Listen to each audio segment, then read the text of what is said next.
নমস্কাৰ বন্ধু বান্ধৱীসকল পোনপ্ৰথমে মই মোৰ YouTube channel RG's entertainment and education চেনেলটোলৈ আপোনালোকক স্বাগতম জনাইছোঁ। যোৱা 19 ছেপ্টেম্বৰ তাৰিখে অনুষ্ঠিত হৈ যোৱা DLED এণ্ট্ৰেন্স টেষ্টৰ 80টা কুৱেশ্যন এনচাৰ মই আপোনালোকলৈ লৈ আহিছোঁ। কুৱেশ্যনখিনি মেমৰি বেছড হয়। আপোনালোকে যিমানখিনি কুৱেশ্যন এনচাৰ কৰি থৈ আহিছে এই ভিডিঅ'টিৰ জৰিয়তে এনচাৰখিনি মিলাই চাই আপোনালোকে এক্সামটোত কিমান নম্বৰ লাভ কৰিব পাৰিব নিশ্চয় জানিব পাৰিব। আহকচোন তেন্তে আমি আজি ভিডিঅ'টি আৰম্ভ কৰোঁ। প্ৰথমটো প্ৰশ্ন হ'ল বায়ুমণ্ডলৰ কোনটো স্ফিয়াৰ মানুহৰ বাবে প্ৰয়োজনীয়? উত্তৰটো হ'ব ট্ৰপ'স্ফিয়াৰ, কাৰণ বায়ুমণ্ডলত যিমানবিলাক গেছ আছে এই সকলোবিলাক গেছ আমাৰ ট্ৰপ'স্ফিয়াৰতে থাকে। দ্বিতীয়টো প্ৰশ্ন হ'ল ভাৰতৰ কোনখন ৰাজ্যত জনসংখ্যা সৰ্বাধিক? উত্তৰটো হ'ব উত্তৰ প্ৰদেশ। তৃতীয়টো প্ৰশ্ন হ'ল এখন নগৰ হ'বলৈ জনসংখ্যা কিমান হ'ব লাগিব? তাত যিকেইটা অপশ্যন দিয়া আছিল সেইকেইটাৰ ভিতৰত শুদ্ধ অপশ্যনটো হ'ব ৫,০০০তকৈ অধিক। ৪ নম্বৰ প্ৰশ্নটো হ'ল সৌৰজগতৰ আটাইতকৈ ডাঙৰ গ্ৰহটো কি? এইটো আমি সকলোৱে জানো, সৌৰজগতৰ আটাইতকৈ ডাঙৰ গ্ৰহটো হৈছে বৃহস্পতি গ্ৰহ। আমাৰ ৫ নম্বৰটি প্ৰশ্ন হ'ল সৌৰজগতৰ গ্ৰহসমূহৰ ভিতৰত পৃথিৱীৰ স্থান কিমান? উত্তৰটো হ'ব সৌৰজগতৰ গ্ৰহসমূহৰ ভিতৰত পৃথিৱীৰ স্থান তৃতীয়। ৬ নম্বৰ প্ৰশ্নটি হ'ল পক প্ৰণালীয়ে ভাৰতৰ পৰা কোনখন দেশক পৃথক কৰিছে? শুদ্ধ উত্তৰটি হ'ব শ্ৰীলংকা। ৭ নম্বৰ প্ৰশ্নটি হ'ল বিশ্ব বন দিৱস কেতিয়া পালন কৰা হয়? শুদ্ধ উত্তৰটো হ'ব ২১ মাৰ্চ। ৮ নম্বৰটো প্ৰশ্ন হ'ল 1GB কিমান MB থাকে? এই প্ৰশ্নটোৰ উত্তৰ আমি হয়তো সকলোৱে জানো। এই প্ৰশ্নটিৰ শুদ্ধ উত্তৰটো হ'ব 1GB 1024 MB থাকে।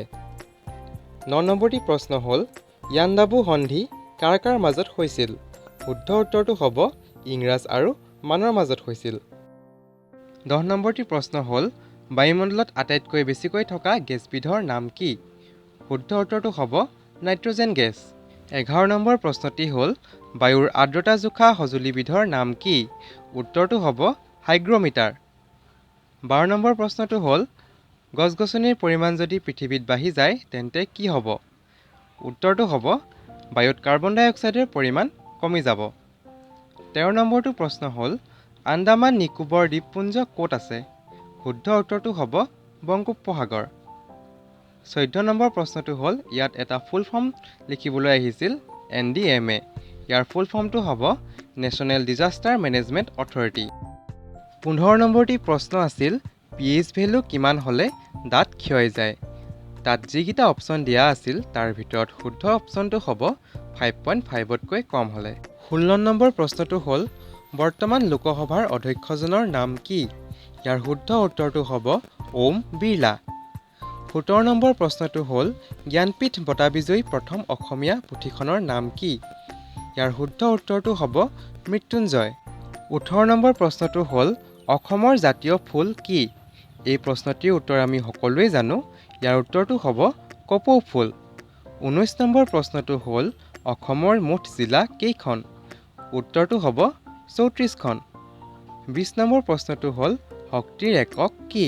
ইয়াৰ শুদ্ধ উত্তৰটো হ'ব শক্তিৰ একক জুল। ২১ নম্বৰ প্ৰশ্নটো হ'ল বাংলাদেশ কোনখন ৰাজ্যৰ সীমাত নাই? যিকেইটা অপশ্যন দিয়া আছিল তাৰ ভিতৰত শুদ্ধ অপশ্যনটো হ'ব নাগালেণ্ড। আমাৰ ২২ নম্বৰ প্ৰশ্নটি হ'ল কোনজন আহোম ৰজাৰ দিনত মোমাই তামুলীয়ে বৰবৰুৱা উপাধি পাইছিল? ইয়াৰ শুদ্ধ উত্তৰটো হ'ব প্ৰতাপ সিংহৰ দিনত। ২৩ নম্বৰ প্ৰশ্নটো হ'ল কোনজন ৰজাৰ দিনত হিন্দু শাক্ত ধৰ্ম সৃষ্টি হৈছিল? ইয়াৰ শুদ্ধ উত্তৰটো হ'ব শিৱসিংহৰ দিনত। আমাৰ ২৪ নম্বৰ প্ৰশ্নটো হ'ল নতুন শিক্ষানীতিৰ ষ্ট্ৰাকচাৰটো কি? আমি হয়তো সকলোৱে জানো যে আমাৰ শিক্ষানীতিৰ ষ্ট্ৰাকচাৰটো এতিয়া চেঞ্জ হৈছে। আগতে যিহেতু আমাৰ 10+2 আছিল, এতিয়া আমাৰ নতুন শিক্ষানীতিৰ ষ্ট্ৰাকচাৰটো হ'ল 5+3+3+4। আমাৰ ২৫ নম্বৰ প্ৰশ্নটো হ'ল আমাৰ সংবিধানৰ মৌলিক অধিকাৰসমূহ কোনখন ৰাষ্ট্ৰৰ পৰা লোৱা হৈছে? ইয়াৰ শুদ্ধ উত্তৰটো হ'ব আমেৰিকা। আমাৰ ২৬ নম্বৰটো প্ৰশ্ন হ'ল AG মাৰ্ক ক'ত থাকে? AG মাৰ্ক সাধাৰণতে আমাৰ এগ্ৰিকালচাৰেল প্ৰডাক্টবিলাকত দিয়া হয়। ২৭ নম্বৰ প্ৰশ্নটো হ'ল শেলাই কি? পৰীক্ষাত যিকেইটা অপশ্যন আহিছিল তাৰ ভিতৰত শুদ্ধ অপশ্যনটো হ'ব শেলাই এবিধ উৎপাদক। 28 নম্বৰ প্ৰশ্নটো এনেধৰণে আহিছিল যে তলৰ কোনটো স্কেলাৰ ৰাশি যিকেইটা অপশ্যন দিয়া আছিল তাৰ ভিতৰত শুদ্ধ অপশ্যনটো হ'ব দ্ৰুতি 29 নম্বৰতে আমাৰ যিখন ৱাইল্ড লাইফ প্ৰটেকশ্যন আৰ্টিকেল আছে যিখন বন্যপ্ৰাণী সুৰক্ষা আইন আছে তাৰ ওপৰত এটা প্ৰশ্ন আহিছিল তাৰ শুদ্ধ উত্তৰটো হ'ব 48A 30 নম্বৰ প্ৰশ্নটো হ'ল হিন্দু সভ্যতাত কোনটো জন্তুৰ কথা উল্লেখ নাই ইয়াৰ শুদ্ধ উত্তৰটো হ'ব ঘোঁৰা 31 নম্বৰ প্ৰশ্নটো হ'ল মাটিত কিহে নাইট্ৰজেনৰ পৰিমাণ বৃদ্ধি কৰে পৰীক্ষাত যিকেইটা অপশ্যন আহিছিল তাৰ ভিতৰত শুদ্ধ অপশ্যনটো হ'ব বেক্টেৰিয়া 32 নম্বৰ প্ৰশ্নটো হ'ল ৰাষ্ট্ৰীয় ঘাইপথসমূহ কোনে চোৱা চিতা কৰে ইয়াৰ শুদ্ধ উত্তৰটো হ'ব national highway authority of India 33 number প্ৰশ্নটো হ'ল ব্ৰহ্মপুত্ৰ নদীৰ উত্তৰ পাৰে থকা এখন নদী অপশ্যনত যিকেইটা দিয়া আছিল তাৰ ভিতৰত শুদ্ধ উত্তৰটো হ'ব ধনশিৰি নদী 34 নম্বৰ প্ৰশ্নটো হ'ল মানুহৰ দেহত বেছি পৰিমাণে থকা মৌলবিধ কি ইয়াৰ শুদ্ধ উত্তৰটো হ'ব লো 35 নম্বৰ প্ৰশ্নটো হ'ল কোনটো ভেকচিনৰ নাম নহয় অপশ্যনত আহিছিল কোভেক্সিন কোভিচিল্ড ৰামডেছিভিৰ এনেদৰে আহিছিল তাৰ ভিতৰত যিটো ভেকচিনৰ নাম নহয় সেইটো হৈছে ৰামডেছিভিৰ 36 নম্বৰ প্ৰশ্নটো হ'ল স্পীড অফ লাইট ইয়াৰ শুদ্ধ উত্তৰটো হ'ব 1,86,000 মাইলছ পাৰ ছেকেণ্ড অৰ্থাৎ 1 ছেকেণ্ডত 1,86,000 মাইলছ অতিক্ৰম কৰিব পাৰে 37 নম্বৰ প্ৰশ্নটো হ'ল ভাৰতৰ মুঠ ৰেল সংমণ্ডল কেইটা ইয়াৰ শুদ্ধ উত্তৰটো হ'ব 16টা 38 নম্বৰ প্ৰশ্নটো হ'ল ভাৰতৰ জাতীয় পতাকাখনক আমি কিয় সন্মান কৰিব লাগে ইয়াৰ শুদ্ধ উত্তৰটো হ'ব ভাৰতৰ জাতীয় পতাকাখনক সন্মান কৰাটো আমাৰ মৌলিক কৰ্তব্য 39 নম্বৰ প্ৰশ্নটো হ'ল তলৰ কোনটো অলিম্পিকৰ মটো নহয় তাত যিকেইটা অপশ্যন আহিছিল তাৰ ভিতৰত শুদ্ধ উত্তৰটো হৈছে কেণ্টাছ 40 নম্বৰ প্ৰশ্নটো হ'ল অলিম্পিকৰ মূল আদৰ্শ কি ইয়াৰ শুদ্ধ উত্তৰটো হ'ব ইউনাইটেড বাই ইম'চন 41 নম্বৰ প্ৰশ্নটো হ'ল কোনজন আহোম ৰজাই পাইক প্ৰথা প্ৰচলন কৰিছিল ইয়াৰ শুদ্ধ উত্তৰটো হ'ব প্ৰতাপ সিংহ 42 নম্বৰ প্ৰশ্নটো হ'ল 2021 চনৰ ধৰিত্ৰী দিৱসৰ মূল মন্ত্ৰ কি আছিল ইয়াৰ শুদ্ধ উত্তৰটো হ'ব পৃথিৱীৰ পুনৰুদ্ধাৰ 43 নম্বৰ প্ৰশ্নটো হ'ল চিপাহী বিদ্ৰোহৰ বিৰোধীসকলে কাক পুনৰ ৰজা পাতিব বিচাৰিছিল ইয়াৰ শুদ্ধ উত্তৰটো হ'ব মোগলৰ ৰজা বাহাদুৰ শাহক 44 নম্বৰ প্ৰশ্নটো হ'ল শিক্ষা ভাৰতীয় সংবিধানৰ কোনটো সূচীৰ অন্তৰ্ভুক্ত ইয়াৰ শুদ্ধ উত্তৰটো হ'ব কনকাৰেণ্ট লিষ্ট 45 নম্বৰ প্ৰশ্নটো হ'ল চিমিলাৰ ৱৰ্ড অফ বিউটিফুল এইটো হয়তো আমি সকলোৱে জানো ইয়াৰ শুদ্ধ উত্তৰটো হ'ব প্ৰিটি 46 নম্বৰ প্ৰশ্নটো হ'ল অপজিট ৱৰ্ড অফ ষ্ট্ৰেইট ইয়াৰ শুদ্ধ উত্তৰটো হ'ব ক্ৰুকড 47 নম্বৰ প্ৰশ্নটো এটা ৰাইট স্পেলিং চুজ কৰিবলৈ আহিছিল শব্দটো আছিল ডায়েৰিয়া আৰু তাত অপশ্যন 4টা আছিল তাত 3টা ভুল স্পেলিং আছিল তাৰ শুদ্ধ উত্তৰটো হ'ব DIARRHOEA 48 নম্বৰ প্ৰশ্নটো এটা প্ৰিপজিশ্যন বহাবলৈ আহিছিল কুৱেশ্যনটো আছিল he walked dash the end of the road ইয়াৰ শুদ্ধ উত্তৰটো হ'ব he walked to the end of the road 49 number প্ৰশ্নটো আছিল ৱৰ্কিং হাৰ্ড ইয়াত হাৰ্ড শব্দটো কি সুধিছিল অপশ্যনত আছিল এডভাৰ্ব ভাৰ্ব নাউন এডজেক্টিভ এনেদৰে আছিল ইয়াৰ শুদ্ধ উত্তৰটো হ'ব এডভাৰ্ব 50 নম্বৰ প্ৰশ্নটোৱে এটা ফিল ইন দ্য ব্লেংকছ আহিছিল কুৱেশ্যনটো এনেধৰণৰ আছিল to respect our parents does our duty ইয়াৰ শুদ্ধ উত্তৰটো হ'ব to respect our parents is our duty 51 number প্ৰশ্নটো হ'ল চেঞ্জ দ্য ভইচটো আমাৰ এক্টিভত দিছিল কুৱেশ্যনটো আছিল এনেধৰণৰ the mason is building the wall এইটো পেচিবলৈ নিলে এনচাৰটো হ'ব the wall is being build by the mason 52 number প্ৰশ্নটো এটা ৰিজনিঙৰ প্ৰশ্ন আছিল কুৱেশ্যনটো এনেধৰণৰ আছিল চেয়াৰ ইজ টু ফাৰ্নিচাৰ এফালে আছিল চুজ ইজ টু ডেছ কি হ'ব চেয়াৰ যদি ফাৰ্নিচাৰ হয় তেনেহ'লে চুজটো ফুটৱেৰ হ'ব 53 নম্বৰ প্ৰশ্নটো এটা অসমীয়া প্ৰশ্নটো আছিল এনেধৰণৰ ছাত্ৰ ছাত্ৰীসকলক যদি ৰাতিপুৱা বিদ্যালয়ত বাতৰি কাকত গল্প আদি পঢ়িবলৈ দিয়া হয় তেনেহ'লে তেওঁলোকৰ কেনেধৰণৰ বিকাশ ঘটিব অপশ্যনত আছিল পঠন প্ৰণালী শ্ৰৱণ প্ৰণালী এনেধৰণৰ আছিল ইয়াৰ শুদ্ধ উত্তৰটো হ'ব পঠন প্ৰণালী 54 নম্বৰ প্ৰশ্নটো হ'ল ছাত্ৰ ছাত্ৰীসকলক যদি আমি ৰেডিঅ' শুনিবলৈ দিওঁ শ্ৰুতলিপি দিওঁ তেন্তে তেওঁলোকৰ কেনেধৰণৰ বিকাশ হ'ব শুদ্ধ উত্তৰটো হ'ব শ্ৰৱণৰ ক্ষেত্ৰত ইয়াৰ পিছতে আমাৰ সন্ধি ভাঙিবলৈ আহিছিল শব্দ দুটা আহিছিল নিশ্চয় আৰু দেৱাসুৰ নিশ্চয়টো হ'ব নিহ যোগ ছয় আৰু দেৱাসুৰটো হ'ব দেৱ যোগ অসুৰ 57 নম্বৰ প্ৰশ্নটো হ'ল খালী ঠাই পূৰ কৰা প্ৰশ্নটো আছিল এনেধৰণৰ যদু বিদ্যালয়লৈ নগ'ল ডেছ মধু গ'ল ইয়াৰ শুদ্ধ উত্তৰটো হ'ব যদু বিদ্যালয়লৈ নগ'ল কিন্তু মধু গ'ল 58 নম্বৰ প্ৰশ্নটো একেই খালী ঠাই পূৰ কৰা প্ৰশ্নটো আছিল এনেধৰণৰ কৰিমৰ দেউতাক কাইলৈ গুৱাহাটীলৈ ডেছ ইয়াৰ শুদ্ধ উত্তৰটো হ'ব কৰিমৰ দেউতাক কাইলৈ গুৱাহাটীলৈ যাব 59 নম্বৰ প্ৰশ্নটো হ'ল চকুচৰহা শব্দৰ অৰ্থ কি ইয়াৰ শুদ্ধ উত্তৰটো হ'ব আনৰ ভাল দেখিব নোৱাৰা 60 নম্বৰ প্ৰশ্নটো হ'ল সেন্দুৰৰ লগত ইয়া যোগ কৰিলে কি হ'ব ইয়াৰ শুদ্ধ উত্তৰটো হ'ব সেন্দুৰীয়া 61 নং প্ৰশ্নটো হ'ল পৰপ্ৰযুক্ত এটা উপসৰ্গ ইয়াৰ শুদ্ধ উত্তৰটো হ'ব প্ৰস্থান ইয়াৰ পিছতেই আৰু এটা উপসৰ্গযুক্ত শব্দ বাছিবলৈ আহিছিল ইয়াৰ শুদ্ধ উত্তৰটো হ'ব অপমান 63 নম্বৰ প্ৰশ্নটো হ'ল ছাত্ৰ ছাত্ৰীসকলক উদাহৰণৰ সহায়ত এটি সূত্ৰ বুজোৱা পদ্ধতিটোক কি পদ্ধতি বোলে ইয়াৰ শুদ্ধ উত্তৰটো হ'ব বিশ্লেষণ পদ্ধতি 64 নং প্ৰশ্নটো হ'ল ছাত্ৰ ছাত্ৰীসকল যদি বেলেগ বেলেগ ভাষিক হয় তেন্তে আমি কেনেদৰে শিক্ষাদান দিয়া উচিত ইয়াৰ কেইবাটাও অপশ্যন আহিছিল তাৰ ভিতৰত শুদ্ধ অপশ্যনটো হ'ব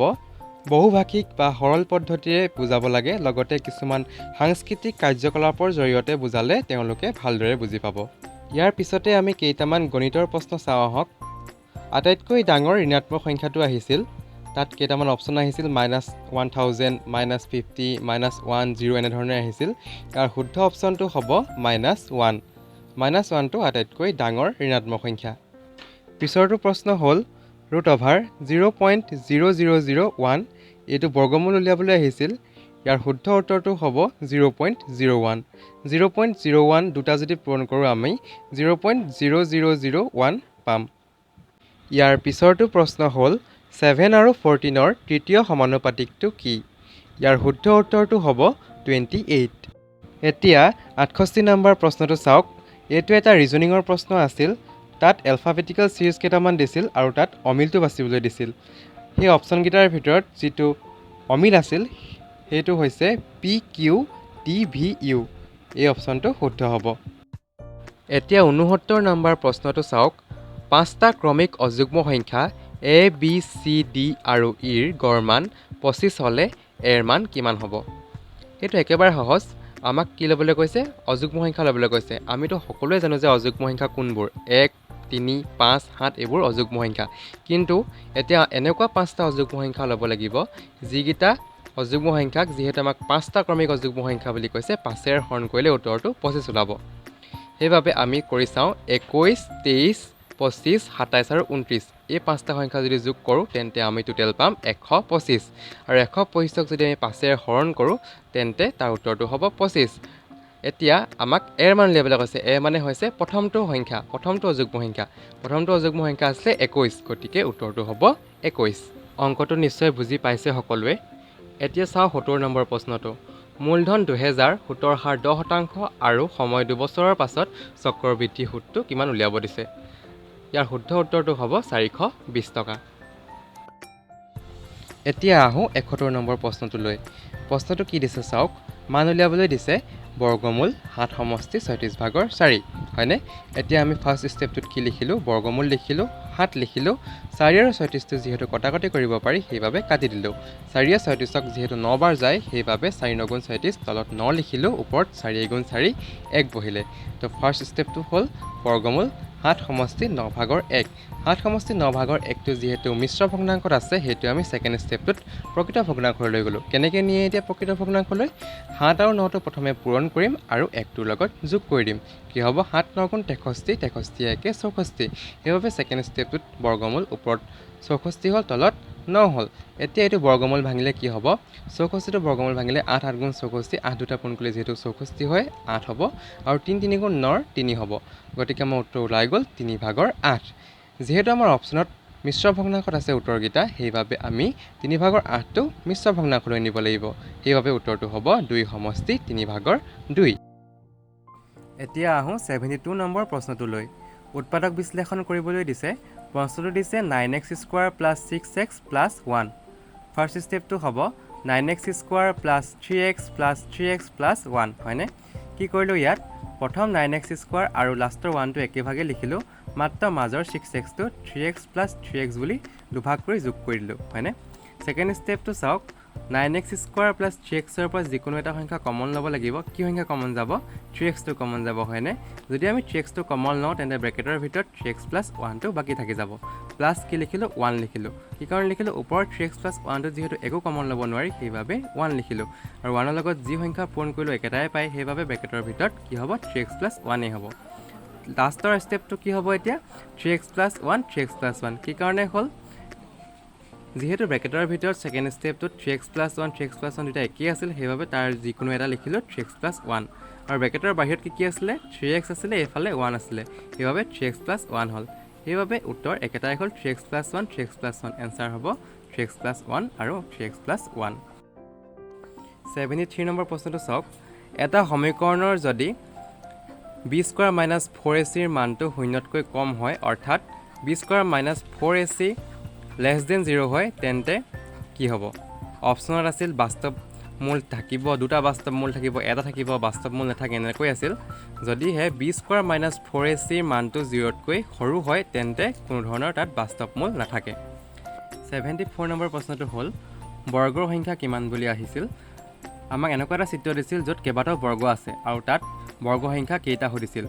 শুদ্ধ উত্তৰটো হ'ব 30টা বৰ্গ আছিল তাত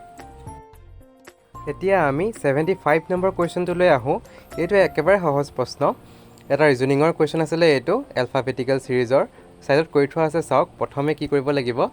যিটো লিখা আছে পিছত এল লিখিছে তাৰপিছতে কিউ লিখিছে কি কাৰণে হ'ল এইটো জিৰ পিছত চাৰিটা এলফাবেট বাদ দিছে চাওক HIJK বাদ দি এল লিখিছে এলৰ পিছত MNOP বাদ দি কিউ লিখিছে হয়নে মাজৰটো চাওক ডিৰ পিছত EFGH বাদ দি আই লিখিছে আইৰ পিছত JKLM বাদ দি এন লিখিছে ঠিক তেনেদৰে এৰ পিছত BCDE বাদ দি এফ লিখিছে এফৰ পাছত GHIJ বাদ দি কি হ'ব আমাৰ এনচাৰটো কে হ'ব হয়নে তো শুদ্ধ উত্তৰটো হ'ব কে এতিয়া চাওক 76 নম্বৰ কুৱেশ্যনটো এইটো ৰিজনিঙৰ কুৱেশ্যনেই আছিল একেবাৰে সহজ চিত্ৰটোত কি দিয়া আছে ওপৰত আছে 6 আৰু 7 তলত আছে 8 আৰু 5 মাজত আছে কুৱেশ্যন মাৰ্ক কি সংখ্যা বহিব তাত সুধিছে একেবাৰে সহজ 8 আৰু 5টো পূৰণ কৰিব তাৰপিছতে 6 আৰু 7টো পূৰণ কৰি যোগ কৰি দিলে এনচাৰ ওলাই যাব কি হ'ব 8 আৰু 5টো পূৰণ কৰিলে 40 হ'ব প্লাছ 6 আৰু 7 দুটা পূৰণ কৰিলে কি হ'ব 42 হ'ব তো দুটা প্লাছ কৰিলে এনচাৰ কি হ'ব 82 হ'ব এতিয়া আহোঁ 77 নম্বৰ কুৱেশ্যনটোলৈ এক্সট্ৰা মান উলিয়াবলৈ দিছে ইয়াত এটা ত্ৰিভুজৰ চিত্ৰ দিছে আৰু ত্ৰিভুজটোত তিনিটা কোণৰ মান দিয়া আছে 20 ডিগ্ৰী 3x আৰু এটা x এতিয়া এক্সট্ৰা মানটো উলিয়াব লাগে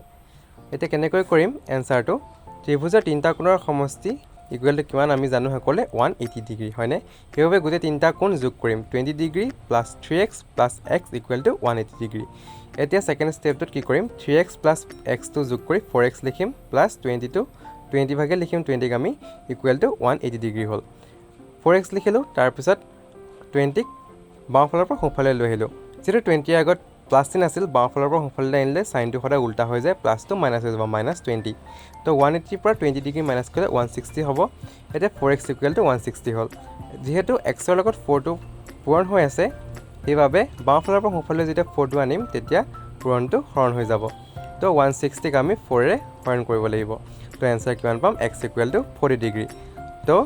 শুদ্ধ উত্তৰটো হ'ব x ইকুৱেল টু 40 ডিগ্ৰী এতিয়া আহোঁ 78 নম্বৰ কুৱেশ্যনটোলৈ যদি 4জন মানুহে এটা কাম সম্পূৰ্ণ কৰিবলৈ 5 দিন সময় লাগে তেন্তে 2জন মানুহে সেই কামটো কৰিবলৈ কিমান দিন লাগিব উত্তৰটো একেবাৰে সহজ 10 দিন লাগিব এতিয়া আহোঁ 79 নম্বৰ প্ৰশ্নটোলৈ এখন বাছত পুৰুষ যাত্ৰীতকৈ মহিলা যাত্ৰীৰ সংখ্যা আধা অলপ দূৰ গৈ বাছখনৰ পৰা 10জন পুৰুষ যাত্ৰী বাছৰ পৰা নামিলে আৰু 5গৰাকী মহিলা যাত্ৰী যদি বাছখনত উঠে তেন্তে পুৰুষ আৰু মহিলা যাত্ৰীৰ সংখ্যা সমান হ'ব বাছখনত প্ৰথমতে কেইজন যাত্ৰী আছিল উত্তৰটো একেবাৰে সহজ 45জন হ'ব কেনেকৈ হ'ব চাওক 45 ইকুৱেল টু 30 প্লাছ 15 অৰ্থাৎ পুৰুষৰ সংখ্যা 30 হ'ব আৰু মহিলাৰ সংখ্যা হ'ব 15 অৰ্থাৎ